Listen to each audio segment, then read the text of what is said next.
नमस्ते प्रणाम गोड़ लागतनी हम प्रीति ओझा आप सभी के स्वागत करतनी अपन यूट्यूब चैनल पर। देखो बहुत ही मजेदार झूमर गीत लेके आयल बनी। सास बहू के बीच के बात बाटे, बहुत ही मजा वाला गीत बाटे। आप सब लोग एक बार पूरा जरूर सुनब जा, सुनला के बाद खूब जम के शेयर करब जा। बहुत बहुत धन्यवाद आप सबके, थैंक यू सो मच। ए बूढ़ी जीव के जवाल बड़ू हमारा, ए बूढ़ी जीव के जंजाल बड़ू हमारा। एक खाटियवा प हम हमर पियावा, एक खाटियवा प हम हमर पियावा।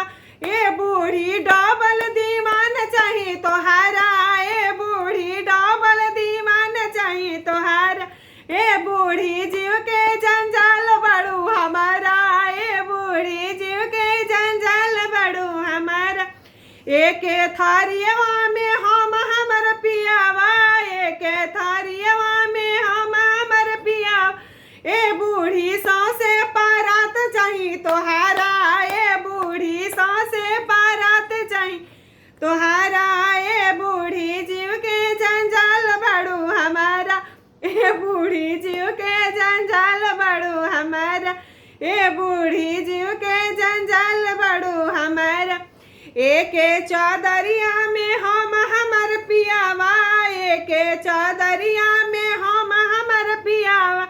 ए बूढ़ी मोटा रजाई चाहिए तोहारा, ए बूढ़ी मोटकी रजाई चाहिए तोहारा।